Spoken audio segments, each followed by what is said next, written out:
Merhaba, bugün size tığ işi kalp motifi yapımını anlatacağım. Burada farklı bir motifle yaptığım, kalp motifiyle yaptığım çantalar var. Hırkalarda, battaniyelerde, çantalarda, çok farklı yerde kalp motifleri kullanılıyor ve farklı tekniklerle de yapılıyor.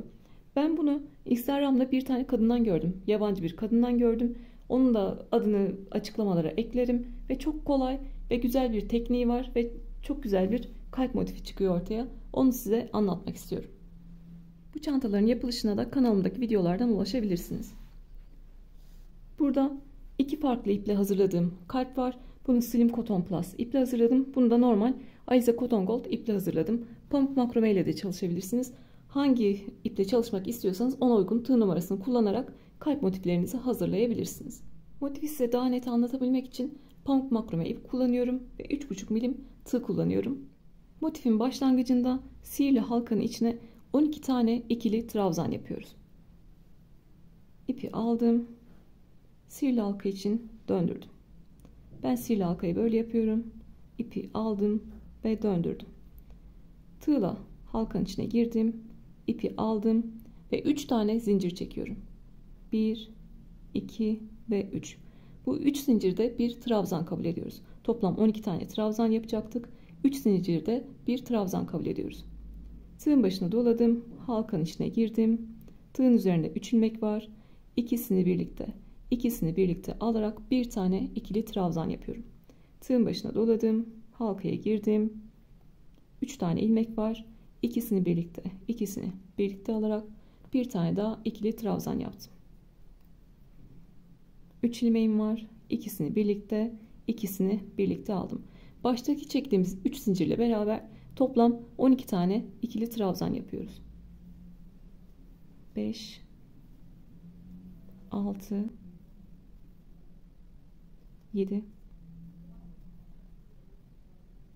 8 9 10 11 ve 12. Toplam 12 tane ikili trabzanımı yaptım ve halkadan kalan ipi çekebildiğim kadar çekiyorum. Sıra sonunda başta çektiğim 3 zincir var. 3. zincirin içine gelip kaydırıyorum. 3. zincirin içine geldim.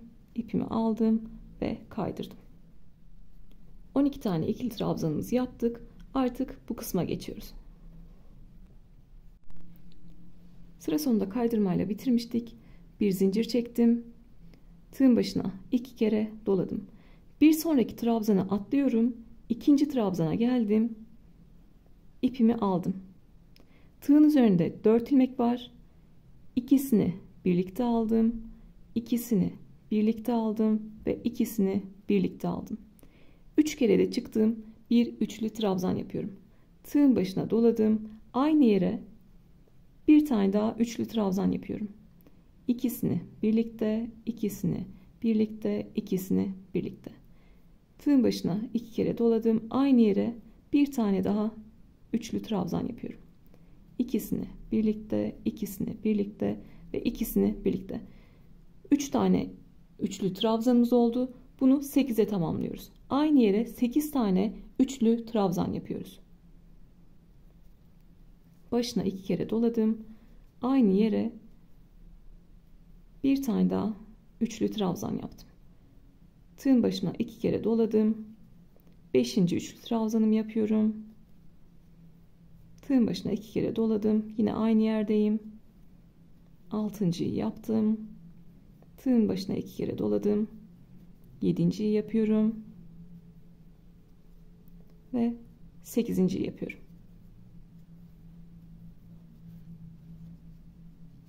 Kaydırdıktan sonra bir zincir çektim. Arada bir tane trabzan atladım. İkincinin tepesine 8 tane üçlü trabzan yaptım. 3 kere de çıktım. Üçlü trabzan yaptım. 8 tane üçlü trabzanı aynı yere yaptıktan sonra tığın başına doluyorum. Bir sonraki trabzana geliyorum. Bir sonraki trabzana bir tane ikili trabzan yapıyorum. İpi aldım. Tığın üzerinde 2 ilmek var. İkisini birlikte çekerek bir tane ikili trabzan yaptım. Bir sonraki trabzan tepesine geldim. Bir tane ikili trabzan, bir tane tekli trabzan yapıyorum aynı yere. bir tane ikili trabzan yaptım. Tığın başına doladım. Aynı yere bir tane de tek trabzan yapıyorum. Yani tek trabzan neydi? Tığın üzerinde 3 ilmek var. Üçünü tekle topluyoruz ve bir tane tekli trabzan yapmış oluyoruz. Yeni başlayanlar için özellikle tekrar etmek istiyorum. Aynı yere 8 tane 3 trabzan, bir sonrakine ikili trabzan, bir sonrakine aynı yere bir tane ikili, bir tane de tekli trabzan yapıyoruz. Bir sonraki trabzanın tepesine 2 tane tekli trabzan yapıyoruz. 1 ve 2. 2 tane tek trabzan yaptık aynı yere. Bir sonrakine bir tekli trabzan, bir ikili trabzan yapıyoruz. Aynı yere geldim. Bir sonraki trabzana geldim. Aynı yere bir tekli trabzan, bir tane de ikili trabzan yapıyorum. Gördüğünüz gibi kavisimiz oluşmuş oldu. Şimdiye kadar yaptığımız yerde burayı yapmış olduk. Kalbimizin bir bölümünü yapmış olduk. Aynı şeyi bu tarafta da tekrarlayacağız. Bu kısımda şöyle ilerliyoruz. Buranın tam tersini yapıyoruz. Buradan başlayarak devam ediyoruz. Yani ilk ben ne yapacağım bir sonrakine? Bir tane ikili, bir tane tek trabzan yapacağım. Arada bir zincir var. Bir sonrakine geldim. Buradan ters şekilde devam ediyorum. Bir tane ikili, bir tane tekli trabzan yapacağım aynı yere. Bir sonraki trabzana geldim. Bir ikili, bir de tekli trabzan yaptım. Bundan sonra ne var? Aynı yere 2 tane tekli trabzan yapmışım. Bir sonraki trabzana geldim. Aynı yere 2 tane tekli trabzan yaptım. Bir sonraki trabzana ne yapmışım?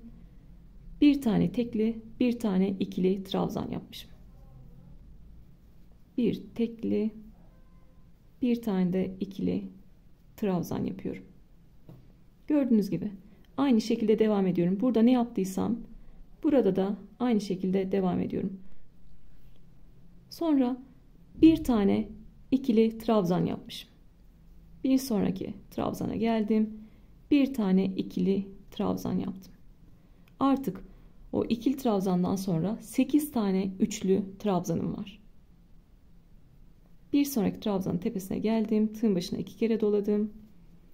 3 kere de çıktım. Üçlü trabzan yapıyorum. Aynı yere 8 tane üçlü trabzan yapıyorum. 2. Tığın başına 2 kere doluyorum. 3. 4. 5. 6. 7 ve 8. 8 tane üçlü trabzanımı yaptım. Aynı burada yaptığım gibi. 8 tane üçlü trabzanımı yaptım. En başta bir tane trabzan atlamıştık. Bitirirken de bir tane trabzan atlıyoruz. Zaten son bir trabzan tepemiz kaldı. Tığın başına dolamıyorum. Zincirin dibine geldim. Bir tane zincir çekmiştik başlarken. Dibine geldim. Ve ipimi kaydırıyorum. Kaydırmayla bitiriyorum. Burada bir zincirle bitirmiş ama ben normal motiflerde yaptığım gibi ipi alıyorum. Genişletip motifi içinden geçiriyorum. Ve ipi yeteri kadar kesiyorum.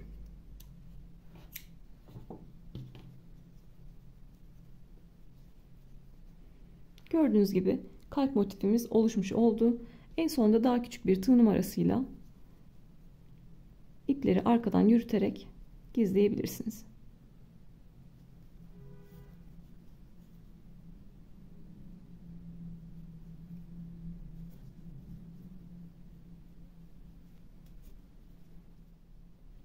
Halkadan kalan ipi de önce bir zincirle oraya sabitliyorum ki halkam açılmasın. Sonrasında kalan ipi halkanın etrafından geçirerek gizliyorum. Tabi bunları motifin arka yüzünde yapıyoruz.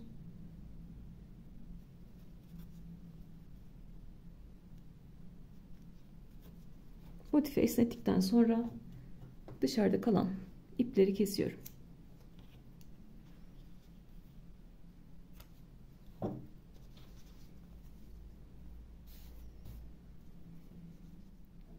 Kalp motifimiz burada bitti. İstiyorsanız böyle etrafından trabzanlar geçerek kare bir motif haline getirebilirsiniz.